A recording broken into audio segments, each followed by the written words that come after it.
Assalamualaikum warahmatullahi wabarakatuh.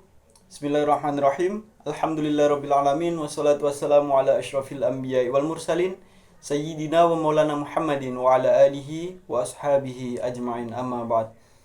Baik teman-teman, langsung saja di sini saya akan menyampaikan beberapa tips menjadi mahasiswa produktif di samping berperan sebagai aktivis. Jadi menurut Genji, menurut anak zaman sekarang seperti itu, mahasiswa dikategorikan sebagai dua kubu. Yakni yang pertama adalah mahasiswa kupu-kupu dan yang kedua adalah mahasiswa kura-kura. Apa sih mahasiswa kupu-kupu atau kura-kura itu? Jadi mahasiswa kupu-kupu diartikan sebagai mereka yang cenderung datang, duduk di kelas, dan selesai kelas langsung pulang. Jadi bisa dikatakan pulang dan pergi seperti itu.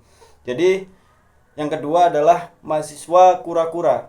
Mahasiswa kura-kura dikatakan mahasiswa yang aktif berkegiatan di luar kelas sampai jadwalnya padat alias kuliahnya rapat. Jadi kura-kura diartikan sebagai kuliah rapat seperti itu teman-teman. Selanjutnya di sini saya mengutip beberapa tips menjadi mahasiswa produktif yang ditulis di web Sekolah Tinggi Agama Islam Kuningan. Adapun yang pertama adalah buatlah jadwal yang terstruktur. Buatlah jadwal harian atau mingguan yang mencakup waktu kuliah, belajar, mengerjakan tugas, dan waktu luang. Jadi kita harus membuat timeline untuk diri kita sendiri. Ada waktu untuk kuliah, ada waktu untuk belajar, ada waktu untuk mengerjakan tugas, dan ada waktu untuk istirahat. Kita harus menyisihkan waktu luang untuk kita istirahat ataupun rekreasi, refreshing seperti itu. Jadi untuk tujuannya adalah untuk membuang pressure-pressure atau tekanan-tekanan tugas yang ada di pikiran kita seperti itu teman-teman. Dan yang kedua adalah prioritaskan tugas. Identifikasi tugas-tugas yang paling penting dan mendesak. Kemudian prioritaskan mereka dalam jadwal Anda. Fokuslah pada menyelesaikan tugas yang memiliki dampak terbesar terlebih dahulu. Jadi kita harus mempunyai timeline bagi tugas itu tersendiri teman-teman.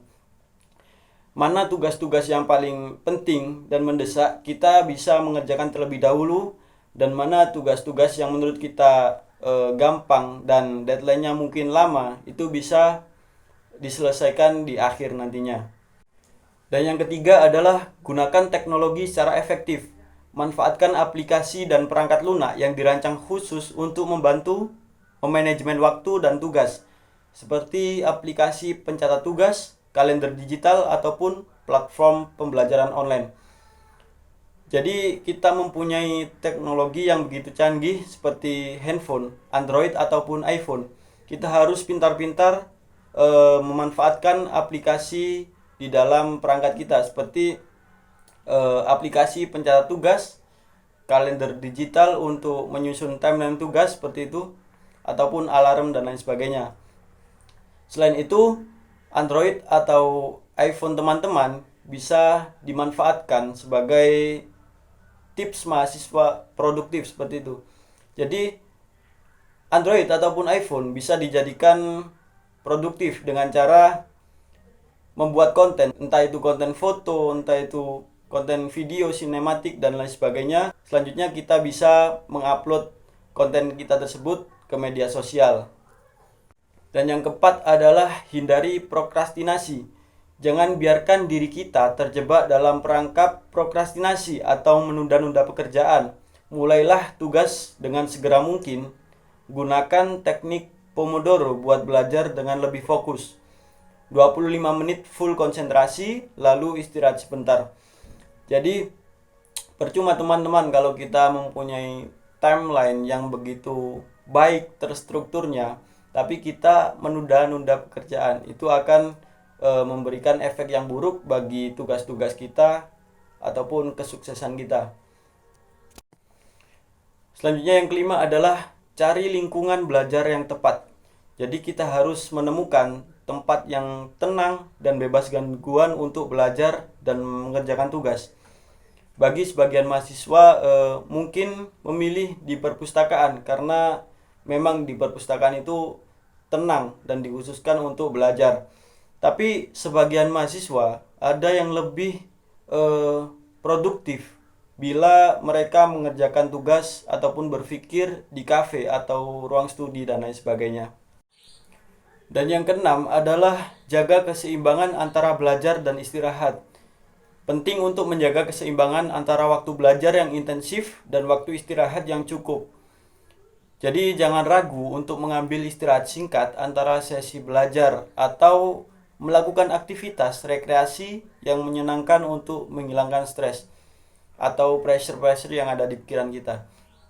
Jadi di sela kita belajar atau mengerjakan tugas, kita kan seringkali mendapatkan pressure-pressure atau tekanan dengan tugas yang berat seperti itu. Kita harus meluangkan waktu untuk rekreasi untuk menghilangkan stres. Tidak hanya itu teman-teman, jadi kita harus meluangkan waktu untuk ibadah, apalagi kita seorang muslim seperti itu. Kita harus meluangkan waktu 5 waktu untuk sholat wajib. Yang terakhir adalah evaluasi dan sesuaikan secara teratur. Evaluasi kemajuan kita dan identifikasi area di mana kita dapat meningkatkan produktivitas. Sesuaikan jadwal dan strategi kita sesuai dengan kebutuhan dan tantangan yang kita hadapi.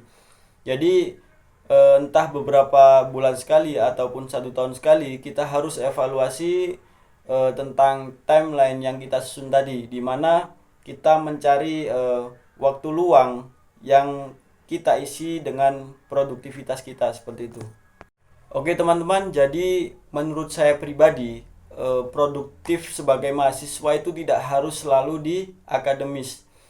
Kita tetap berfokus di akademis kita, tugas-tugas kita, tapi untuk produktivitas kita tidak harus di akademis seperti itu. Kita tidak harus membuat buku, kita tidak harus menulis banyak-banyaknya. Tapi dikala produktif di sela waktu luang, kita bisa mengisi dengan entah itu produktif mengisi waktu luang dengan mengupload konten-konten yang kreatif, yang positif seperti itu ya. Jadi kita harus mencari minat dan bakat kita itu di mana. Itulah awal mula dari timbulnya produktif dari diri kita sendiri. Seperti contohnya diri saya pribadi ya. Diri saya pribadi ini minat saya itu ke dalam dunia peternakan. Jadi ketika di rumah, ketika saya mengisi waktu luang, saya memiliki kesibukan beternak seperti itu. Entah itu beternak bebek, burung, ataupun yang lainnya. Sehingga memunculkan produktif di dalam waktu luang saya. Jadi kegiatan saya ini tidak hanya produktif di dalam waktu luang saja di rumah, tetapi memunculkan sedikit pundi-pundi rupiah yang memang bermanfaat seperti itu. Jadi kita harus pintar-pintar memilih kegiatan produktif yang tidak mengganggu waktu belajar ataupun waktu kuliah. Jadi mungkin bagi mahasiswa memiliki cara produktif masing-masing, entah itu kuliah rapat ataupun mahasiswa yang akademis produktif memilih kegiatan yang seperti menulis buku dan lain sebagainya, ataupun mahasiswa yang mengisi kegiatan produktifnya dengan mengonten ataupun mendesain grafis dan diupload di media sosialnya. Jadi tidak ada salahnya teman-teman ketika kita memilih jalan ataupun cara masing-masing untuk mengisi kegiatan di waktu luang ataupun berproduktif, selagi produktivitas kita itu tidak negatif, ataupun selagi produktivitas kita itu positif dan bermanfaat bagi semua orang. Dan satu hal teman-teman, selagi tidak mengganggu jam kuliah ataupun jam belajar. Sekian yang dapat saya sampaikan tentang tips menjadi mahasiswa produktif. Kurang lebihnya mohon maaf. Wassalamualaikum warahmatullahi wabarakatuh.